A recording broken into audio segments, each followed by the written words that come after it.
Hello everyone, a very good morning to all. So after a case of diabetes, अब हम एक और case करेंगे। ये केस एक डॉक्टर का है, होम्योपैथी डॉक्टर का है। उनकी वाइफ भी डॉक्टर है और उनकी वाइफ मेरा वीडियोस, मेरे यूट्यूब वीडियोस देखते हैं और उनके हस्बैंड को कुछ तो प्रॉब्लम हुआ, बैक का कुछ उनको नर्व्स का इशू हुआ और जिसकी वजह से क्या हुआ कि वो बेड से उनको इतना पेन है कि वो पूरा रिस्ट्रिक्ट हो गया, उनका सारा मूवमेंट रिस्ट्रिक्ट हो गया और वो बेड से हिल भी नहीं पा रहे थे। मतलब थोड़ा भी मूवमेंट करना उनके लिए बहुत तकलीफ़ वाला था। एंड वो कंटिन्यूसली मतलब बेड पे हैं, उनको उठना मुश्किल हो रहा है, बैठना मुश्किल हो रहा है, इवन उनको कोई भी पोजीशन में उनको आराम नहीं हो रहा है। तो उन्होंने मेडिसिन लिया और उनके मैम ने भी, उनकी मिसेस ने भी, और जो वो खुद होम्योपैथ हैं, और दोनों ने मेडिसिन लिया और उन्होंने कुछ मेडिसिन खाया उन्होंने, मगर उससे रिलीफ़ नहीं हुआ। पेन किलर भी लिया होगा, उससे भी रिलीफ़ नहीं हुआ। ठीक है। तो उनकी वाइफ ने, मैम ने बोला कि आप एक बार सर से बात कर लो। तो उनका मुझे कॉल आया, ठीक है, कि ऐसा ऐसा प्रॉब्लम है। मैंने बोला ठीक है, मेरी बात कराइए। सो मैंने उनसे पूछा कि क्या दिक्कत हो गई है। बोले सर दिक्कत हो गई है, मतलब मैं कुछ भी नहीं कर पा रहा हूँ। पिछले 3 दिन से मैं क्लिनिक नहीं गया और क्लिनिक मेरा पूरा बंद हो गया है और मैं एक बेड पे मैं जस्ट लाई डाउन पोजीशन में हूँ। मेरे को कुछ भी करने नहीं हो रहा है, इवन मैं टर्न भी नहीं कर सकता, मैं मूवमेंट भी नहीं कर सकता। इतना मेरा बैक में इतना मेरे को सीवियरिटी पेन है कि मेरा मसल्स पूरा लॉक हो गया है और मुझे कुछ भी करने नहीं हो रहा है। इवन मैं बाथरूम जाना भी मेरे लिए बहुत डिफ़िकल्टी है। सो मैंने बोला क्या चिंता हो रही है आपको। इससे चिंता कुछ नहीं है, मेरे को डर कुछ नहीं है। मतलब पहले भी मुझे एक बार ऐसा हुआ था पर इतना सीवियरिटी नहीं हुआ था। तो मुझे मालूम है कि मुझे वो प्रॉब्लम है एंड इसके लिए मुझे कोई डर या चिंता नहीं है। तो इसलिए मैंने सोचा है कि ये हुआ रहेगा। मगर ये है कि अगली बार से जो सीवियरिटी है, जो पेन की इंटेंसिटी है, मैं इतना लॉक हो गया हूँ अभी तो मैं कुछ भी नहीं कर पा रहा हूँ। मैंने बोला ठीक है। और कुछ दिक्कत, बोले और कुछ नहीं। मैंने अकॉर्डिंग टू द बेस के हिसाब से मैंने उनको कॉकुलस प्रिस्क्राइब किया पहले 200। और मैंने बोला कि ठीक है, आप मुझे आफ्टरनून तक, इवनिंग तक बताइए कैसा है। सुबह मैंने डोज दिया था 200 का, 5 डोज। एंड उनका मुझे कॉल आया रात में कि कोई भी फ़र्क नहीं है सर। मतलब अभी भी still the pain is very much, very severe. I can not walk, I can not even sit, I can not even move. वो मूवमेंट ही नहीं कर पा रहे और 3-4 डेज़ हो गया ना। और उसके पहले से भी तो क्लिनिक जाने की हिम्मत तो छोड़िए, वो बाथरूम तक भी नहीं जा पा रहे। मैंने बोला ठीक है, 1 mg का डोज दीजिए, 1 mg का बढ़ाइए, कॉकुलस का ही लीजिए।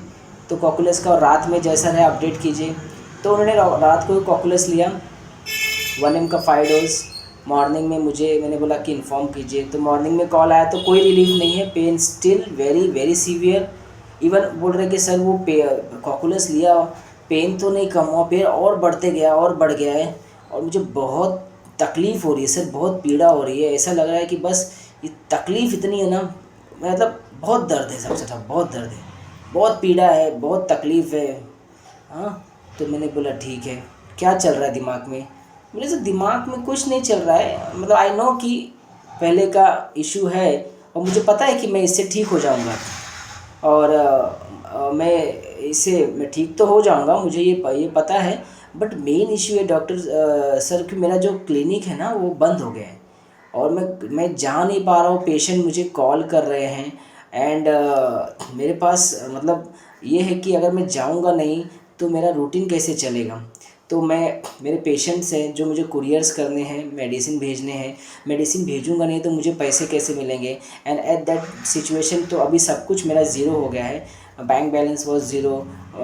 तो जिसकी वजह से कि मुझे मुझे ठीक होना है ना सर। ठीक होऊंगा तभी मैं उनको मेडिसिन भेज पाऊँगा एंड तभी वो मुझे पैसे देंगे और तभी मेरी आगे का रूटीन चलेगा। तो right now I M zero, मतलब एकदम ज़ीरो हूँ इस तरीके से। तो मैंने बोला कि और क्या चिंता हो रही। बोले और कुछ नहीं, पेशेंट का कॉल आता है मुझे और वो मेडिसिन मांग रहे हैं, मगर मैं उस हालत में नहीं हूँ कि मैं उनको मेडिसिन दे सकूँ। कुछ मैं उनको मेडिसिन सेंड करूँ अनटिल अनलेस मैं यहाँ से मूव नहीं करता। ठीक है, यहाँ से मूव नहीं करूँगा तो मैं उनको मेडिसिन कुरियर भी नहीं कर सकता या फिर मैं पेशेंट को जाकर देख भी नहीं सकता। तो ये मेरे दिमाग में अभी चल रहा है पिछले 2 दिन से कि मैं कैसे अपना ये करूँ, मतलब उनको कैसे कुरियर करूँ और कैसे मुझे मैं उनसे मेरा पैसा रिसीव हो, मैंने पैसे आए हो, पैसे की चिंता है, और मनी का लग रहा है कि कैसे फिर उनको मैं कुरियर भेज के जो फिर मैं मुझे वो पैसे अर्न हो वापस से, उसका मुझे फ़ीस मिले। तो ये दिमाग में चल रहा है। सो मैंने बोला ठीक है चलो मैं मेडिसिन देता हूँ। So I started a new medicine 0/1 every 10 minutes gap till morning to evening. मैंने उनको 10-10 मिनट में रिपीट करने बोला 0/1 को। और मॉर्निंग में जो वो उठ ही नहीं, उनको थोड़ा स्लाइड मूवमेंट में भी जो पेन था, तो इवनिंग होते होते उनका पेन वॉज रिलीव 30-40%। अब वो मूवमेंट कर पा रहे हैं, ठीक है, अब वो मूवमेंट कर पा रहे हैं, मूवमेंट में उनको पेन नहीं फील हो रहा है। अब वो स्लाइटली थोड़ा सा सिट होके 2-3 1 मिनट या 60 सेकेंड कुछ वो बैठे, फिर वापस से लेट गए, तो he was feeling better. Next day morning he sit properly for 5 minutes and again the pain started and he lie down. And उसके बाद धीरे धीरे करके उन्होंने 10-10 मिनट्स में रिपीट किया and the pain was 50-60% better. 0/1 10 minutes doses repetition में दिया मैंने उनको वापस से, होल डे 2 डेज। उसके बाद third day he is comfortable in with the pain. मतलब वो क्या हो रहा है कि थोड़ा बैठ भी पा रहे हैं, उन्होंने बैठ के नाश्ता किया, जो अब तक वो सब कुछ लेटे लेटे कर रहे थे 4-5 दिनों से, वो इवन उठ नहीं पा रहे थे। तो वो वॉशरूम भी जाके आए थर्ड दिन, अपने बाथरूम भी खुद से गए और उन्होंने अपना रूटीन थोड़ा सा किया और फिर से आके बेड पे गए, मतलब वापस से बेड पे आके लेट गए। मतलब वो बैठ पा रहे, चल पा रहे, वॉशरूम जा पा रहे, बाथरूम तक जा पा रहे। Third day, fifth day he is comfortably, 5th और 6th डे में वो क्लिनिक जाके आए। क्लिनिक जाने के बाद वो जाके 1-2 कुछ अपने पेशेंट देख के आए, जो भी उनको पेशेंट उन्होंने बुलाया था, पेशेंट देख के वापस से वो जल्दी आ गए, क्योंकि उनको लगा कि थोड़ा पेन नहीं है मगर वो स्ट्रेंथ थोड़ा सा अभी भी वीक है। So 7th-8th days now he is probably मतलब comfortable with the almost 80-90% pain was totally gone. खाली थोड़ा सा रिजिडिटी है वो, बिकॉज ज़्यादा समय तक अगर कुछ स्टैंडिंग पोजीशन में है तो थोड़ा सा फील होता है। नाउ स्लोली ही वो पहले से वो काफ़ी कंफर्टेबल हो गए। पेन वॉज जो पेन था वो टोटली वैनिश हो गया, जो स्टिफनेस था वो वैनिश हो गया, ठीक है, मूवमेंट जो रिस्ट्रिक्ट था वो ओपन हो गया, रिलीज़ हो गया। So this is the case of 0/1। Then मैंने उन्हें 0/2 उनके पास नहीं था, तो 0/3 किया मैंने। 0/3 मैंने उनको 7th डे में दिया था, जब उनको थोड़ा सा क्लिनिक जाने के बाद जो थोड़ा सा वापस से फील हुआ था। एंड 0/3 देने के बाद वो वापस से बैक टू नॉर्मल हो गया, पेन वॉज स्टिफनेस रिड्यूस। अभी वो क्लिनिक जा रहे हैं, बैठ रहे हैं, थोड़ा बहुत मामूली सा होता है। Now he is comfortable. So this is the case, ठीक है। तो मैंने आपको सारा सिनेरियो बताया। तो अब मैं आपको बताता हूँ कि मैंने उनको कॉकुलस दिया, क्योंकि मुझे लगा कि वो क्या है कि और चीज़ों को रिकॉग्नाइज़ कर लिया कि यार पहले चलो हुआ है मुझे दर्द, और वो पहले का दर्द है, इस बार थोड़ा ज़्यादा है मगर हो जाएगा ठीक, मुझे लगता है, क्योंकि पहले भी हो चुका है ना। तो ही उसने रिकॉग्नाइज़ कर लिया, recognise reality and accept it ना, इन्होंने एक्सेप्ट कर लिया पेन है, पहली बार से भी हुआ है। तो मैंने उन्हें कॉकुलस दिया, but the main was Cocculus ने काम नहीं किया।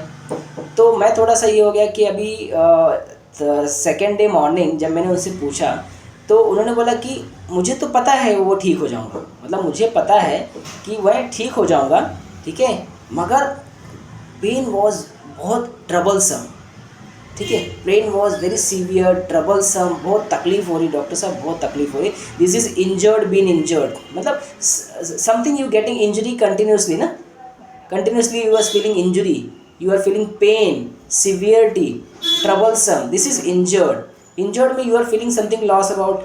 यहाँ भी देखो एक इंजरी ये है कि because he is feeling troublesome continuously, one injury। second injury क्या होता है, injured been injured, तो he is suffering loss in the clinic also। तो क्लिनिक नहीं जा रहा है, पैसे का भी लॉस हो रहा है ना, पेशेंट आ नहीं रहे हैं, पेशेंट पैसे दे नहीं रहे हैं, ठीक है, कुरियर कर नहीं पा रहे, तो यहाँ he is getting one after injury, वहाँ भी लॉस हो रहा है। टॉकिंग बिजनेस ऑफ, ठीक है, कि जाऊंगा पेशेंट देखूंगा तो पैसे आएंगे, ठीक है। Now right now I am in a zero position, ठीक है, my bank balance is zero, I am in a totally zero position, ठीक है। अनटिल अनलेस मैं ठीक नहीं होऊंगा तो मैं पेशेंट देखूंगा नहीं और मैं फिर वो अर्न नहीं कर पाऊंगा। सो this is a business talks of, and एक रूब्रिक है हमारे पास डिलीजन सिफर डिलीजन सिफर सी, एक रूब्रिक है। ऐसे पेशेंट को हर चीज़ जीरो दिखाई देता है, ठीक है, उनका health is zero, account balance is zero, my health is deteriorating is come to zero. Doctor साहब आपने कैसा दिया, दवा दे दिया, मैं पहले जैसा आ गया, मतलब शून्य हो गया, मैं शून्य, ज़ीरो ज़ीरो।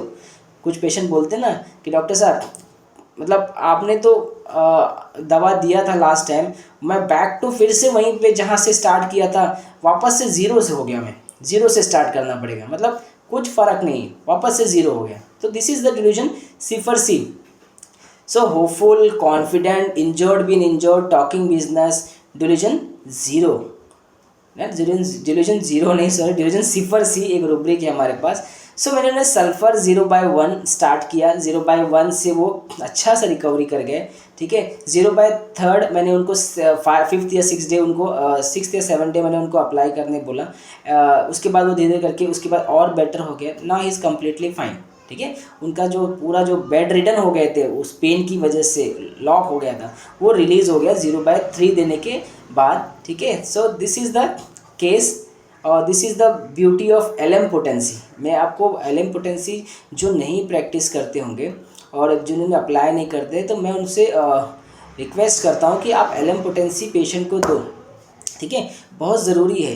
क्योंकि जो LM पोटेंसी जो एक जितना ड्रामेटिकली और जितना इंस्टेंटली, जितना फास्टली, जितना काम करती है ना, ठीक है, आप जब आप प्रैक्टिस करोगे, जब आप दोगे तो आपको वो दिखेगा, ठीक है। बस आपका मेडिसिन सिलेक्शन, आपका कॉन्फिडेंस होना चाहिए कि आपने जो सिलेक्शन किया है वो सही है, एंड उसके बाद आप उसको मेडिसिन आप उसको किसी तरीके से भी आप उसको according to the severity, according to the intensity आप उसको रिपीटेशन दे सकते हो। इस केस में मैंने 10 मिनट्स में रिपीट किया because the severity was very high, patient was in a bed position, he cannot lie, he cannot move, इतना पेन है कि वो मूव नहीं कर पा रहा है। तो मैंने उसे 10 मिनट्स में प्रीफर किया 2 दिन, उसके बाद मैंने हाफ आवरली किया, फिर 1 आवरली किया, नाउ 0/3 भी मैंने उन्हें 1 आवरली दिया था, उसके बाद ही इज़ कम्प्लीटली फाइन। तो आपको इस तरीके से LM पोटेंसी का इस्तेमाल करना है। सिर्फ हमारे पास देखो पोटेंसी बहुत है और पोटेंसी बहुत मैटर करता है, ईच एंड एवरी केस आपको पोटेंसी सिलेक्शन आपको बहुत हेल्प देगा आपको केस को क्रैक करने के लिए। ऐसा नहीं कि आपने 30 दिया और 30 ने काम नहीं किया तो मेडिसिन चेंज कर दो, ऐसा मत करो, ठीक है। आप 30 है, 200 है, अगर आपको लगता है कि मेडिसिन सही है तो आप LM पोटेंसी उसी मेडिसिन का आप स्टार्ट कीजिए 0/1 का, ठीक है। तो जो सेंटिसिमल में काम नहीं करता है मेडिसिन, वो LM पोटेंसी में आपको रिजल्ट दे देगा, और जो LM पोटेंसी में काम नहीं करता है वो सेंटिसिमल में दे सकता है। तो आप अपने माइंड को ओपन करो, ठीक है, हर पोटेंसी को आप देखो कि आपकी मेडिसिन अगर लगता है कि आप यू आर श्योर, तो पहले मेडिसिन बदलने से पहले you can change the potency. So this is the case. Thank you so much, ठीक है। नेक्स्ट वीडियो में हम जल्दी मिलेंगे।